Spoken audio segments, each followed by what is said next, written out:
Halo semuanya, saya Vida Mastrika. Dalam video sharing tentang analisis dan desain sistem, kali ini saya akan membahas tentang data flow diagram level 1.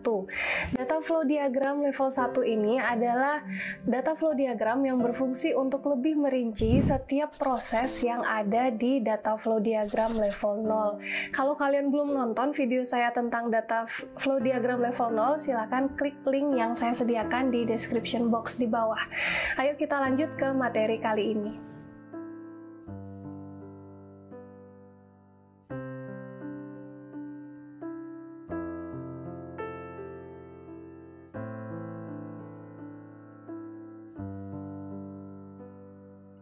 Nah, sekarang kita lanjut ke DFD level 1. DFD level 1 ini adalah bagian dari DFD yang lebih rinci lagi dari DFD level 0 ya. Oke, jadi diagram yang levelnya lebih rendah, level 1, level 2, dan 3, dan seterusnya itu melihat lebih detail ke dalam sistem dan menunjukkan proses yang terjadi dalam proses yang ada pada level sebelumnya. Oke. Nah, diagram level 1 ini juga mengulang entitas dan aliran data yang muncul dalam diagram level 0. Jadi kalian kalau membuat DFD level 0 itu kalian ngecek entitas dan juga data store dan juga aliran data itu ke konteks diagram. Nah, kalau di diagram level 1 kalian cek semuanya itu ke diagram level 0. Jadi nggak boleh ada data flow atau data store atau entitas ataupun proses yang tertinggal nanti ya. Tidak boleh ada yang tertinggal. Nanti secara keseluruhan berarti DFD-nya bisa terlihat ada hubungannya ya antara konteks level 0 dan level 1. Saat Anda memperluas diagram level 0 ke dalam diagram DFD level 1, Anda harus mempertahankan semua koneksi yang mengalir masuk dan keluar dari proses yang setiap prosesnya gitu ya. Untuk penomoran, mulai dari 1.1 dan seterusnya untuk proses 1, 2.1 dan seterusnya untuk proses 2, dan seterusnya. Nah, ini maksudnya di dalam DFD level 0, kalian ingat di sini saya coba menggambarnya. Di DFD level 0 ada contohnya seperti ini, kan ada proses dari nomor 1, dari nomor 2, dan proses nomor 3. Nah, proses nomor 1 ini akan dipecah lagi menjadi DFD level 1. Ini akan menjadi satu diagram. Proses nomor 2 ini kalau misalnya masih ada detailnya, itu akan dipecah lagi menjadi satu diagram yang berbeda. Proses nomor 3 nanti akan menjadi satu diagram yang berbeda. Nah, kalau kalian ingin memecah proses nomor 1, proses pecahannya pada diagram level DFD level 1 itu nomornya adalah 1.1, 1.2, dan seterusnya. Proses 2, kalau kalian pecah dan masuk ke proses diagram level 1, penomorannya adalah 2.1, 2.2, dan seterusnya. Proses 3 pun begitu. Jadi kalau kita melihat sepotong ya, diagram level 1, misalnya dalam laporan kalian itu ada banyak sekali DFD, saya lihat nomornya, oh ini nomornya 2.1, 2.2, itu saya langsung tahu ini adalah DFD level 0 dari proses 2. Nah, kayak gitu ya. Jadi penomorannya ini nggak asal gitu ya. Kalian perhatikan proses mana yang nomornya 1 di level 0, itu kalau dipecah nanti nomor awalnya adalah 1. Nah, gitu ya. Ini saya ingatkan lagi contohnya dari konteks diagram, dari order system. Konteks diagram nomornya 0. Kalau dipecah dan menjadi level 0, jadinya ada 3 proses di sini ya. Kita lihat ada proses 1, proses 2, dan proses 3. Jadi kalau misalnya masih ada detail dari proses 1 yang bisa dijelaskan, ini bisa menjadi satu diagram DFD level 1. Dan seterusnya juga, kalau proses 2 masih ada detailnya, dipecah lagi. Proses 3 kalau masih ada detailnya, kita pecah lagi. Contohnya, oke, di sini proses 1 ya. Kita lihat nomornya 1.1, 1.2, 1.3. Dari sini kita udah tahu, oh ini proses induknya di DFD tingkat sebelumnya adalah proses 1 gitu ya. Yang perlu kita perhatikan itu adalah pada DFD level 1 kemungkinan tidak semua entitas akan muncul kembali semuanya. Kenapa seperti itu? Coba kita lihat dulu ke proses 1 dulu ya, ke DFD level 0. DFD level 0 proses 1 ini dia prosesnya. Entitas luar mana saja yang berkaitan dengan proses 1? Customer, dia memberikan input, menerima output dari proses 1, dan ada warehouse, dia menerima input dari proses 1. Nah, itu yang kita perhatikan, entitas yang di bawah ini sama-sama tidak ada kaitannya dengan proses 1 ya. Data store juga kita perhatikan di sini yang muncul hanya satu ya. Yang muncul hanya satu data store, kita coba cek di level 1-nya. Oke. Proses 1 tadi berhubungan dengan customer dan warehouse saja ya. Customer mendapatkan input dan juga memberikan input ya. Dari proses dia dapat masukan dan dia juga memberikan input ke proses. Setelah itu warehouse mendapatkan satu aliran data masuk ya. Berarti sama sudah data store. Nah, di sini data store-nya yang manakah yang dipakai oleh DFD proses 1? Kita lihat di sini data store-nya hanya muncul satu ya. Tapi di sini munculnya lebih dari satu. Oke. Ada customer dan ada produk di sini.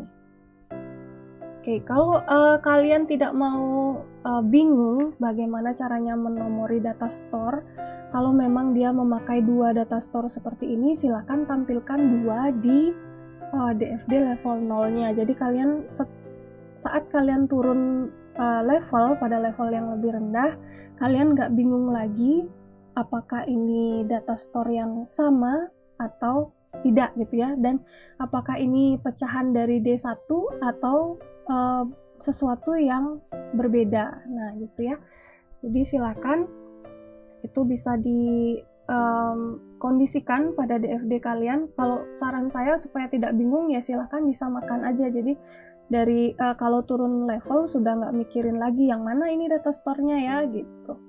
Nah ini proses 3 sama juga seperti yang tadi. Proses 3 dari mana saya tahu, karena ini nomornya 3.1, 3.2, 3.3, dan 3.4. Oke, yang berhubungan itu adalah customer, bank, accounting, dan sales representative. Memakai data store 1 dan data store 4. Kalau yang di DFD level 0 hanya muncul data store 1 saja ya. Sekali lagi kalau tidak mau bingung silahkan munculkan semua di DFD level 0. Nah, ini sudah benar semuanya ya. Customer memberikan input ke proses, setelah itu dari sistem memberikan output ke entitas luar, bank deposit ke bank, dan seterusnya ya.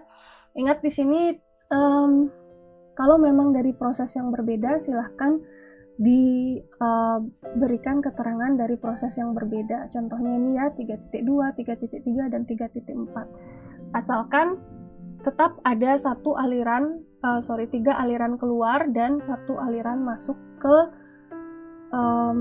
semua prosesnya yang di sini ya. Jadi begitu caranya mengecek kesesuaian data flow diagram dari level 0 ke level 1-nya. Sekali lagi, sama juga di DFD level 1, nomor proses tidak menunjukkan bahwa proses diselesaikan dalam urutan berurutan.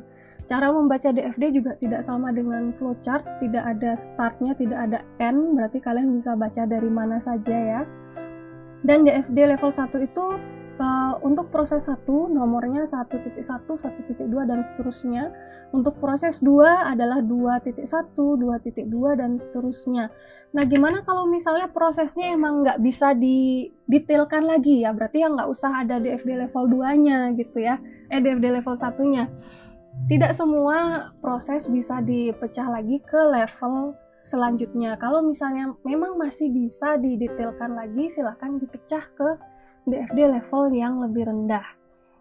Sekali lagi juga pastikan jumlah dan nama aliran data yang keluar dan masuk ke proses yang sama dengan diagram pada level sebelumnya atau level yang lebih tinggi. Di sini kalian cross check lagi. Oke. Contohnya di sini kalian bisa cross check ya. Tadi kita sudah cross check beberapa. Dari proses 3 itu ada satu input dari customer, benar ya, satu input dari customer ini. Setelah itu memberikan output ke 3 entitas luar lainnya. Betul ya, memberikan 3 output ke 3 entitas luar lainnya. Dan di sini invoice detail dan juga payment detail. Invoice detail masuk, payment detail keluar. Oke, nah sekali lagi ini nama data store-nya beda-beda ya. Kalau kalian tidak mau bingung, silakan cantumkan semuanya aja di DFD level 0. Jadi di sini nggak bingung lagi yang mana ini ya data store-nya gitu. Contoh sistem informasi jual beli yang saya contohkan di video tentang event list saya contohkan di sini. Nomornya sudah saya sesuaikan ya, berarti nomor 1 dan nomor 2 ini masuk ke DFD level 0, sedangkan 1.1, 1.2, dan 1.3 ini adalah DFD level 1 dari proses 1, 2.1, 2.2, dan 2.3 adalah DFD level 1 dari proses nomor 2 ya. Contohnya saya selalu membuatnya dari prosesnya dulu ya. Prosesnya misalnya ini adalah proses 1, ini adalah proses 3 misalnya, tidak harus berurutan ya, dan ini misalnya adalah proses 2. Setelah itu ada entitas luar yang saya buat. Kalau misalnya entitas luar yang ini, entitas luar 1 lebih banyak berinteraksi dengan proses 1, saya akan taruh di dekat proses 1. Entitas luar 2, kalau misalnya lebih banyak berinteraksi dengan proses 2, saya akan taruh di dekat proses 2. Setelah itu saya akan menaruh data store, mungkin di sebelah sini data store. Kalau memang dia dipakai oleh proses 1, saya akan dekatkan dengan proses 1. Yang di sini kalau dipakai oleh proses 2 dan 3, saya akan dekatkan dengan proses 2 dan 3. Nah, contohnya gitu ya. Kalau misalnya hanya satu data store di sini semuanya hanya jenis barang ya.